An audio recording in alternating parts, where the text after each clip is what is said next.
kung high school ka or college ka, basta meron kang sapat na experience dun sa ina-applyan mo, maaari kang makarating dito.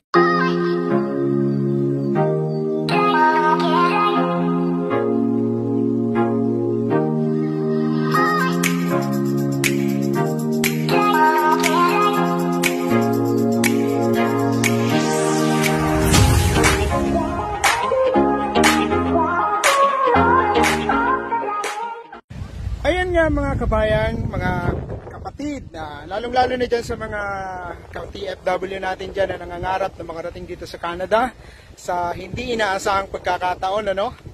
At kami ay nagkita ng dati kong kasamahan dito sa Vancouver, Canada, ano? At ngayon ay meron tayong pakikipagtalakayan sa kanya tungkol sa naging buhay niya dito sa Canada. Simula nang pumunta siya dito at nagkahiwalay kami dahil nga sa mga hindi inaasahang pagkakataon. So ayan, let's welcome, batiin natin po ang ating kasamahan na si kapatid na Eric Julion. Ayan. Brad, kumusta na? Kumusta na ang mga buhay-buhay natin dito? Okay naman. Ilang buwan din tayo hindi nagkita. Tapos okay naman. Ano bang pwede mong maibahagi doon sa mga followers ni Ulikba? Ayun, na nandiyan sa Middle East.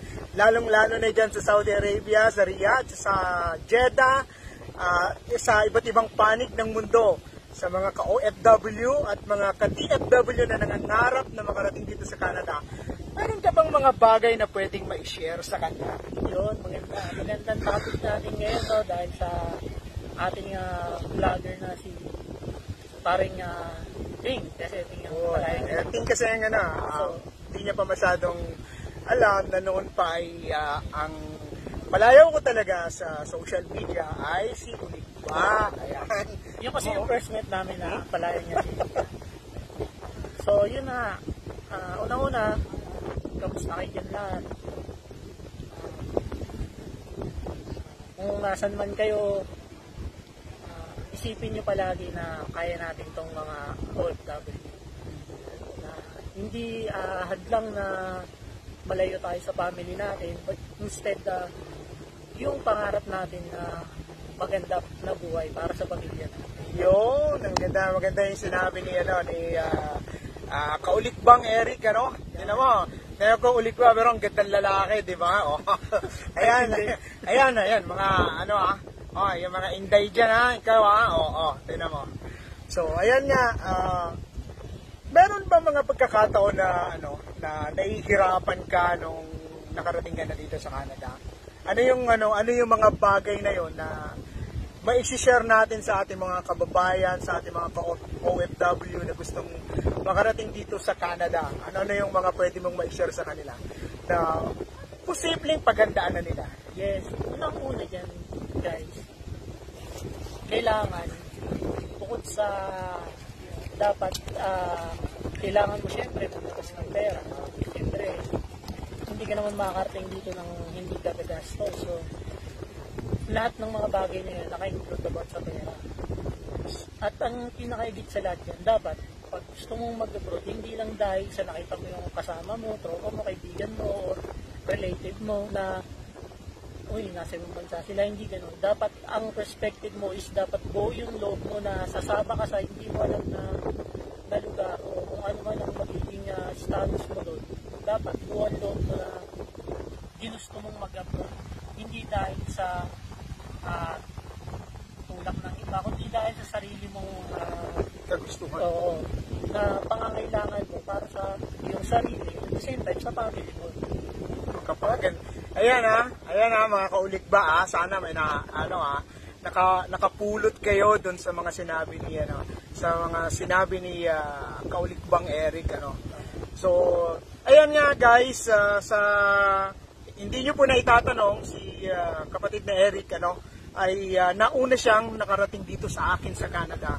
Dahil before pa ako dumating dito, 6 months ago, ay galing na siyang Newfoundland as a seasonal worker, right? Yes po, yes. Yeah, yun. At ayan, so yung mga nag-a-apply dyan ng seasonal workers dyan na nandiyan sa Pilipinas, i-PM nyo lang to at baka sakali makatulong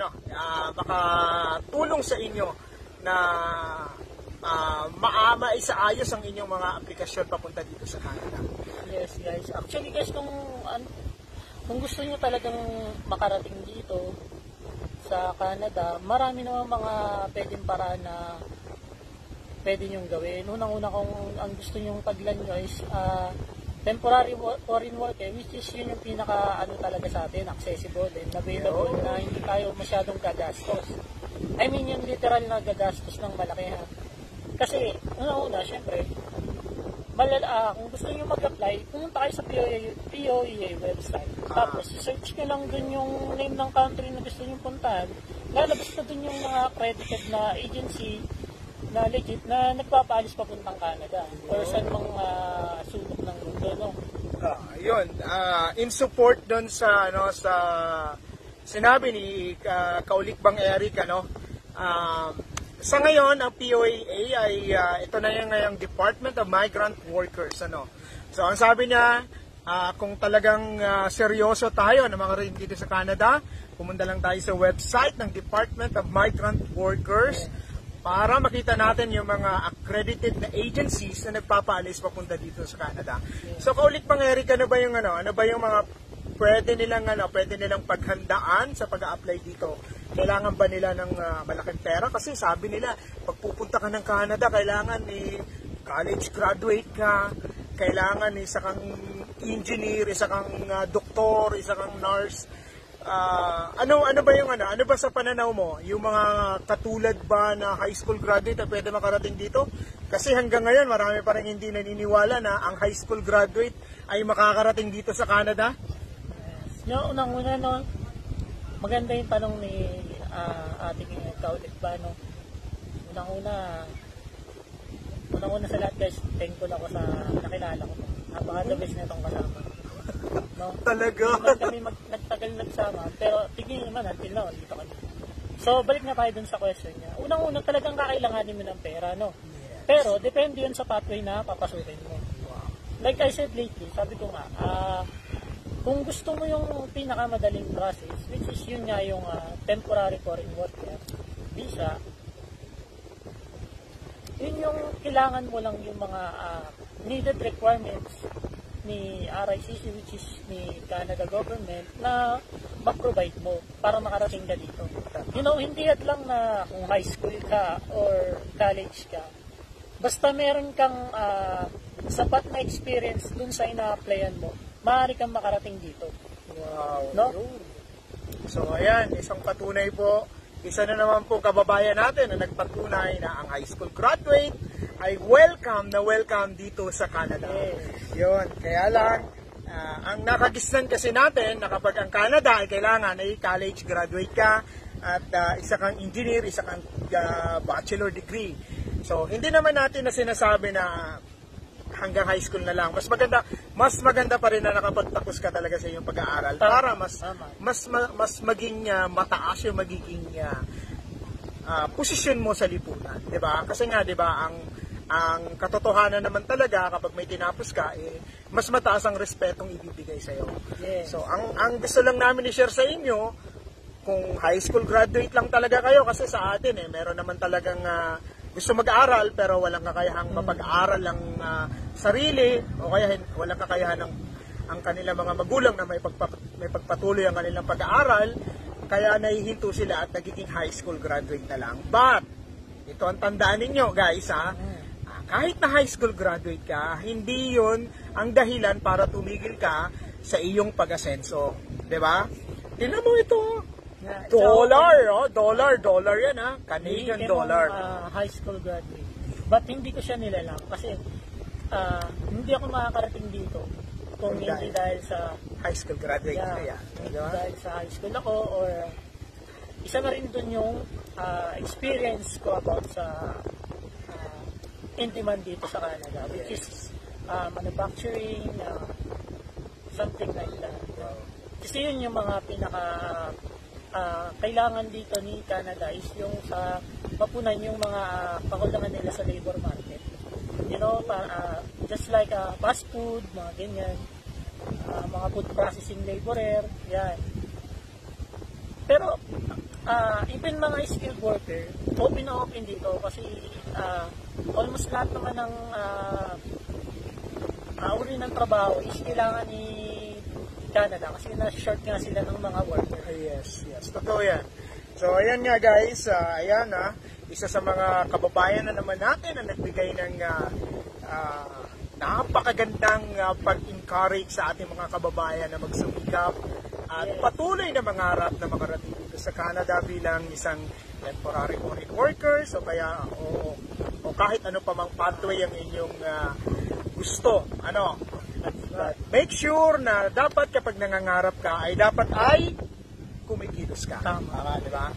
So ayan guys, ayan kapatid na Eric, Kauligbang Eric, baka may mga gusto ka pang ibigay na tips para sa mga kababayan natin na pwedeng mapakinabangan nila at makapagsimula na sila sa pag-apply dito sa Canada. Ayan. Baga, dapat ang mindset mo kung gusto mo mag-abroad talaga is hindi lang salita siya. Dapat nasa puso mo. Wow, yun. Siyempre, pag sumikapan mong makarating dito, kasi nga pangarap mo yan, di ba? Walang sino mga hadlang dyan sa mga pangarap mo unless tumigil ka.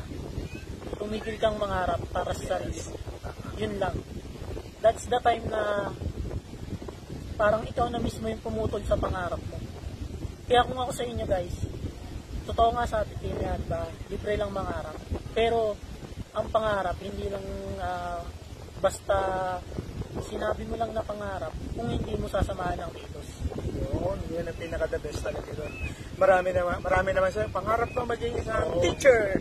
Pangarap ko makarating na US, pero hindi ka naman kumikilos. Ganyan That is walang saysay yung pangarap. Tingnan mo si Kauligbang Eric, first timer nga pala, ayun nga pala.